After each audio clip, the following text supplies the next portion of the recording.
ازيكم عاملين ايه؟ فيديو جديد على قناة هبة شانل. لو اول مرة تشوفوا القناة سبسكرايب بقى ولايك للفيديو عشان يوصل لناس كتير. النهاردة هنعمل مع بعض الوصفة الخطيرة اللي كلنا بنحبها، نجريسكو.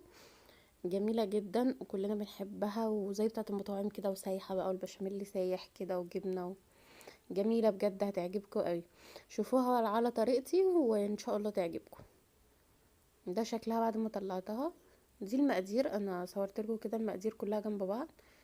دي مكرونة مسلوقة وبصل وفلفل ألوان وزيتون أسود مخلي وفراخ ولبن وعلبة كريمة طهي وجبنة موزاريلا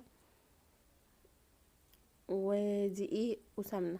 أول حاجة حطيت حوالي معلقة زيت كده حلوة. هنزل بقى بالفراخ، ده كان حوالي نص كيلو مقطعاه بالشكل ده. هنزلهم كده افردهم في الصينية، ما اقلبش بقى، بسيبهم بحيث ان هم ياخدوا صدمة كده، وبعدين اقلبهم وانزل عليهم بالبصل. دي كانت قشرة بس شلتها. وهقلب بقى الفراخ مع البصل كده مع بعض شوية عشان البصل يستوي. هي الفراخ كده تقريبا بقت يعني قربت تستوي خلاص، 3/4 سوا مثلا. هحط بقى التوابل، انا ما نسيت اصورها لكم في المقادير. حطيت ملح ودي بابريكا، ما كترتش علشان ما تديش لون المكرونه والصوص لون محمر كده، فانا حطيت رشه صغيره.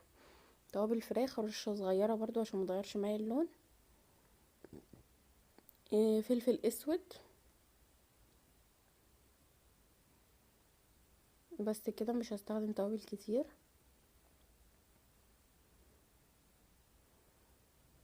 وهسوي بقى الفراخ عادي جدا.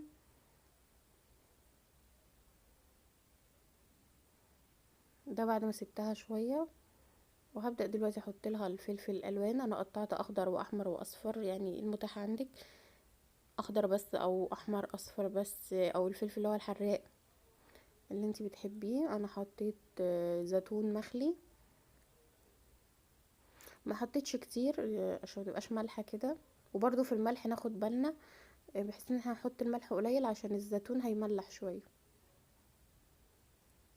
فناخد بالنا من الملح كويس، عشان لو ظبطنا الملح وحطينا زيتون بقى هتبقى يعني مالحه مالحه.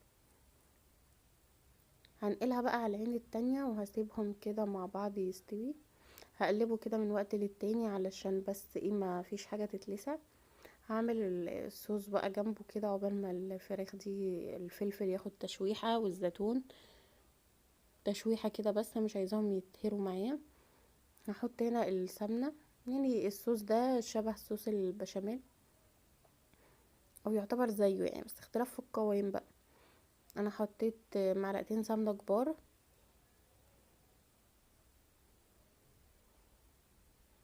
هسيحهم كده على النار وهنشوف مع بعض هنكملها.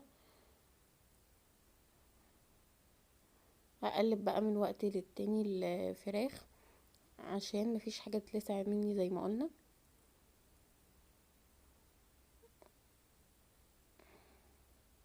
هنزل بقى بالدقيق بعد ما السمنه ساحت كده وسخنت شويه. دول حوالي 3 معالق كبار. هقلب بقى لحد ما الدقيق كده لونه يتغير معايا شويه. همسح بس الدقيق اللي وقع.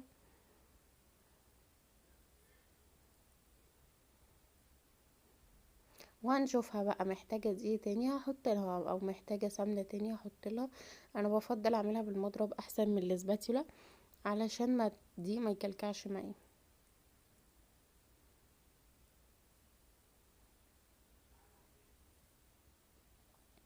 النار انا عاملاها وسط مش عالية قوي. هحط لها بس معلقة دقيق كده كمان، حبة صغيرين يعني حوالي نص المعلقة.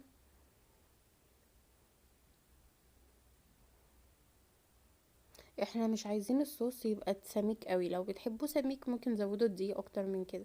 انا كده يعتبر حطيت 4 معالق ونص.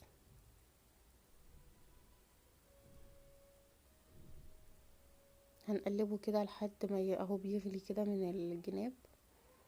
منساش بقى الفراخ معايا، يعني انا ممكن اعمل الصوص في الاخر الاقي الفراخ اتلسعت شويه، فمنساهاش بقى يعني من وقت للتاني كده اقلبها. هي كده خلاص بقت حلوه. زي ما انتوا شايفينها كده. فهطفي عليها، حطيت لها بس شوية ملح وهقلبها عشان لقيتها محتاجة حبة ملح كمان،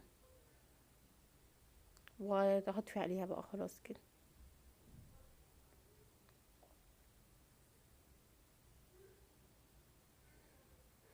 هحط بقى اللبن. انا استخدمت لتر كامل. هنزل بقى شوية شوية. اللبن ده كان ساقع، كان في التلاجة اصلا، يعني طلعته اول ما بدأت كده في الاكل، فاللي هو يعني ساقع لسه مش دافي. لو حطيناه سخن هيكلكع بقى مع الدقيق شوية. هفضل انزل حبة حبة كده لحد واقلب، ما سيبهاش خالص علشان ما تكلكعش ولا تتلسع مني من في الحلة من تحت.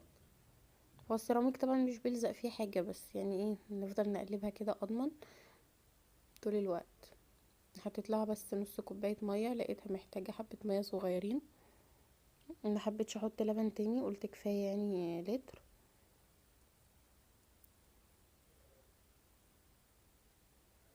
هحط لها بقى التوابل. انا مش بستخدم لها غير ملح ابيض وجوزة الطيب بس كده. جوزة الطيب انا مش بحب ان انا ابشرها واخليها عندي، فانا بجيبها سليمة كده، اعملها بالمبشرة الصغيرة جدا دي بتاعت جوزة الطيب، مبشرة صغنونة قوي كده. هبشر شوية منها حلوين، يعني رشة كده مش كتير قوي عشان كترها بيمرر.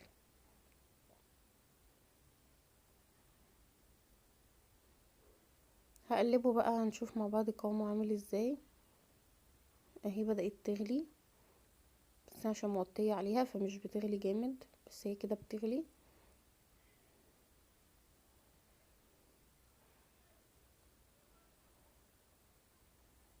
هنحط الكريمة بقى. نعمل حسابنا ان احنا لما بنحط الكريمة بتطرى اكتر طبعا، فهي كانت سميكة شوية عشان لما احط الكريمة هتظبطها. الكريمة بحطها اخر غلوة، بس مش بحطها كتير على النار عشان ما تفصلش مني وتدي طعم حلو، فبحطها اخر غلوة كده. بصوا قوامها عامل ازاي، سايلة قوي. هقلبها كده عشان تاخد معايا الغلوة بالكريمة، وطفيت عليها. وبعد كده هحط الجبنة بقى لما ايه، بعد ما اطفي، مش والنار شغالة، بس طبعا الصوص سخن فهيسيح معايا الجبنة. انتوا شفتوا ان الصوص سايل قد ايه. هتلاقوا معايا ان الصوص بقى سميك بسبب الجبنة. الشدة بتاعت الجبنة هي اللي هتحسسنا ان الصوص، بصوا بقى سميك قوي. هو اصلا ما حطيتش غير الجبنة، فاللي هو كان سايل قوي. لما حطيت الجبنة بقى سميك، فهو هيبقى سميك معانا واحنا بنحطه، بس اول ما تاكليها سخنة كده هيبقى سايح بقى، والجبنة دي كلها سايحة كده، مش هنلاقيه سميك خالص. المكرونة دي انا كنت سلقاها عادي جدا، وحط لها معلقة زيت ومعلقة ملح. انا استخدمت نص كيلو، وعملت الصينية الكبيرة دي اللي هي بتبقى اكبر واحدة في البايركس. هحط عليها كام معلقة من الصوص،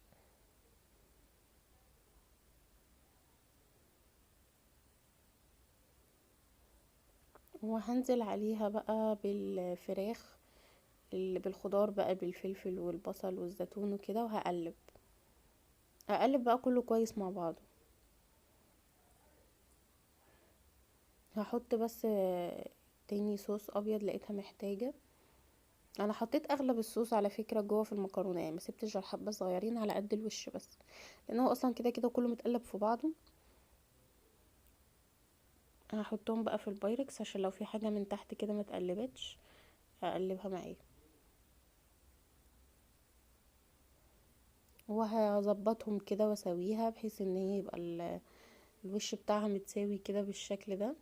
هحط بقى البشاميل الصوص، هو قريب من صوص البشاميل، بس هو فيه جبنه. يعني البشاميل أنا مش بحط له الجبنه دي كلها، ده بحط له جبنه كتيره بصراحه. حطيت كميه محترمه، حوالي ربع كيلو او اكتر كمان شويه. كان عندي الكيس اللي هو البريزيدون ده، عملت حوالي نص. هسويها بقى كده بحيث ان تبقى متغطية بالصوص. انتوا شايفين ان الصوص تخين، بس بالعكس هو طلع جوسي قوي كده وطري. هو اللي خلاه تخين كده الجبنة، لكن هو اصلا سايل قوي. هندخلها الفرن، خدت حوالي نص ساعة، وطلعت بقى بصوا متحمره كده من على الوش، وشكلها حلو قوي، شكلها يجوع. بصوا من الجناب ومن تحت ما حمرتش، لونها حلو بقى، لونها ذهبي كده. وبصوا طلعتها بقى سايحه، والجبنه سايحه وجميله قوي.